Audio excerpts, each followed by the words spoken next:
Hey Viper community, what's going on? This is Neho, and I want to talk to you guys a little bit about large car clubs sponsoring car shows. Okay, especially here in South Texas. Now, when I would do car shows, it would be in upstate New York. When I was in the Army, I was stationed at Fort Drum, New York, so I did a lot of car shows up there, and when it comes to charitable events with large car clubs sponsoring it, those car clubs were not allowed to participate in the car show because it would show favoritism or whatnot when it comes to placements or awards, right? So down here in South Texas, there was a car show ran by one of the large Mopar car clubs here, and it was for classic cars. Now, whenever I see the word classic car, sometimes I think about the Viper. Since it's a 99, it's not really a classic yet, but I always call ahead to make sure if I can qualify or not. So when I called these guys who were sponsoring this car show, they said, yes, you know, the Viper qualifies, right? And at the classic car show, all proceeds will go to Arms of Hope. So it has a lot to do with children. And my wife and I, we do things for children. We donate money to children, and we feed homeless veterans and homeless people as well. And we also make tamales, or she makes the tamales. The ladies, the Hispanic ladies get together and they make some killer tamales. And we feed the homeless people like that too. But whenever there is a charitable event going on, we are there to provide support, and we do what we can to make sure we all have a positive experience. But when I went to the Arms of Hope charitable event a couple of days ago, the large car club for Mopar was there. And these guys had 2013 and up Mopar, and there was about 20 of those guys there. And then a Camaro car club showed up as well, and there was at least 10 members there too. Now, when entering into this particular car show for classic cars, and right now it's not classic since these guys came, it was supposed to be participant judged. So those of us who participated were also judging other vehicles. So, so what I noticed that I was getting a lot of attention. There was more crowds around the Viper and around this other guy who I believe had a Terlingua Mustang. I don't know if that's what they're called, but I know Terlingua Mustang, for you Mustang guys, like there is like a Terlingua plant in Terlingua, or Terlingua Racing. Anyways, they were around our vehicles the most out of any other vehicle there. So when a lot of these car guys saw that, there was negative talking, but I didn't think too much of it, right?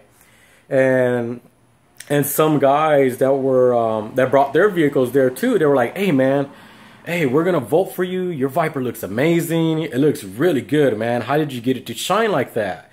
And you know, I would tell them the story and like how long it takes me, the type of job I have to do with this to get off the scratches, the swirls from the previous owner, patchworking I have to do, repaint certain areas, and just a couple of spots on my hood that the adhesive didn't help the paint stick right. So I'm gonna do that when it gets to cooler temperatures later on in the year. I'm going to redo all that. It's not really too much. But it just, and stuff like that. Like, well, I was just talking to like random people, and then I was getting feedback as well when I had questions about certain things for interior, because I have amazing interior, you know, but there's others there that's like, wow, like that looks really glossy. That looks really good. That looks really oily. Like, you know, so there's that. And then, so at this car club, there was the Mopar group and the Camaro group. These guys didn't like me very much. Didn't like me or that Terlingua Mustang guy. And my buddy, who has a Viper as well, beautiful Gen 4, I believe. Um, Sorry, I'm back. I had to help my son out right quick. Anyways, so my buddy has a beautiful Viper. He has a Gen 4, Gen 3 or 4 Viper, right? And he was telling me, like, hey, you know, you're going to place top 40 in this event. And I said, really? I don't know, man. Like, I don't, there's something that doesn't feel right here. Because this is supposed to be for classic cars, and we have a lot of new cars and a lot of these guys voting for each other.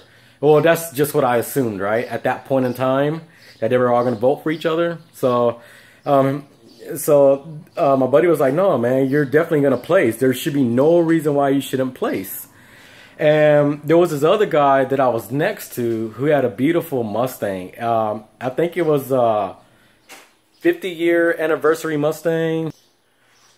And he said that he felt that I was gonna place as well, and you know, his Mustang was beautiful, beautiful, and he showed me a couple of tricks too for the interior, and yeah, so that's cool. That's gonna be my tricks now.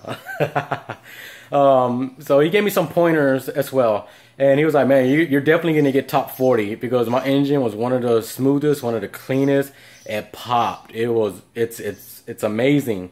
So he goes, yeah, man, you're going to get it. And I hate being next to you because your vehicle looks so good. And I told him, I go, you know what, man, don't even think like that because I think your Mustang looks amazing. You know, I feel like I'm being challenged by you here. And he goes, no, man, but your Viper I know is going to take top 40. And I feel I'm going to lose to you, and no one is looking at my Mustang because they're all going to you. And I'm like, oh, man, don't even do that to me. But, you know, that feels good that people take notice. Well, when the awards starts coming, right? Oh, no. So awards are going to start a few minutes later. And when my wife and my sister came, they were saying, whoa, you know, you have one of the best looking cars out here, but there's not really that much competition. And I'm like, no, it doesn't seem that way. And I feel if I would have had top 40, it wouldn't really be anything meaningful because it was just us few. If we're not going to count the large Mopar and Camaro group that came, that wasn't even supposed to be there. If you take away them and have the other classics there, then it was kind of like one of those things like I kind of knew I had it, you know, and I don't like thinking like that. Because I don't feel competitive if that's the case, and I'm very competitive. So when it was time for awards, my sister left, my wife stayed with our son, and they were calling out a lot of vehicles, and my vehicle didn't get chosen, nor was the Terlingua Mustang chosen. And my wife, when I went to my wife, she said, how did you not get chosen? And I was like, you know who got chosen? These two vehicles to the left of us, two of those vehicles who had torn interior and dirty engines, they got chosen for top 40. There was a Volkswagen Beetle with rhinestones that had hot glue, like spider webbing all over the rhinestone too. Like they didn't care to like to pinch it off or like to break it off so it doesn't look all nasty.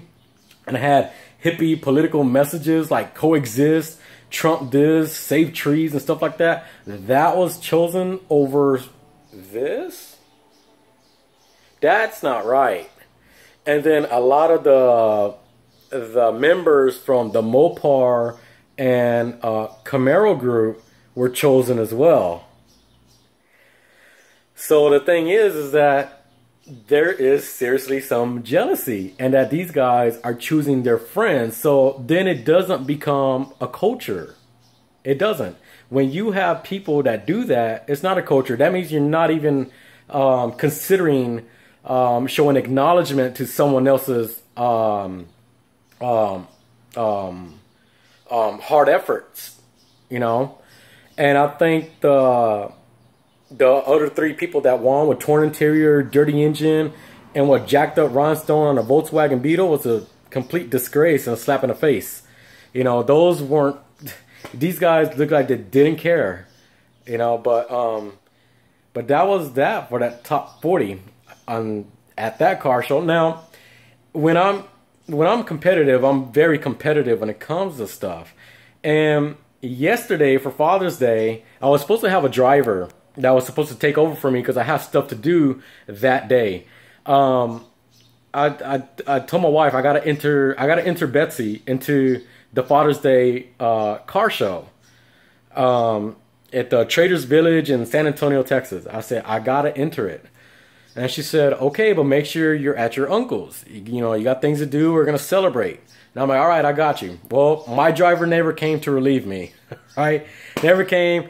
Things happened. He got drunk, had a hangover, and the whole 9 yards. Right?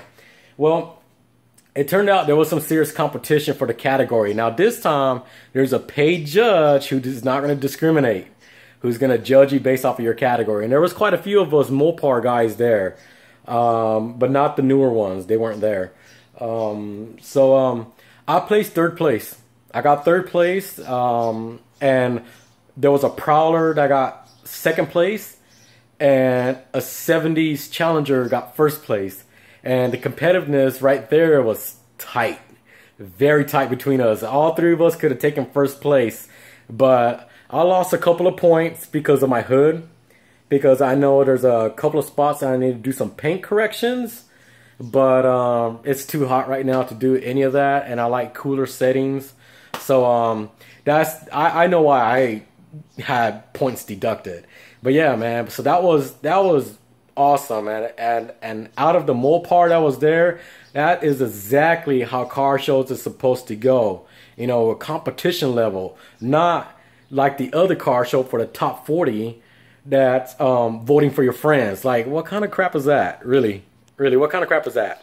You know, but that's just interesting what I find about South Texas, or I don't know if it's like that anywhere else, but it's definitely not like that in New York when I used to do shows up there. But I just third place. But I don't know, guys. Like that's just my experience so far. But that's not my only two experience. I've gotten best in class a few weeks ago on Memorial Day for this, and there was serious competition right there too. So yeah, I just want to know, what is everyone's experience when it comes to car shows? I mean, have you guys ever come across this type of issue when there's a car club hosting an event or whatnot, or what, guys? Like, what type of positive or negative issues have you guys come across if the participants were the ones who judged? You know, is there some kind of animosity, jealousy? Are people actually giving you positive feedback, or is it feedback that'll sabotage your work? You know, I'm actually really curious to know, you know, how things go for you guys out there. I know each place is different, but just from my experience in general, the car culture here in South Texas is very much different from the Northeast. So I look forward for some feedback, and you guys let me know what you think. All right, guys, this is Neho with Neho's World. I hope you guys have a good day. Thanks.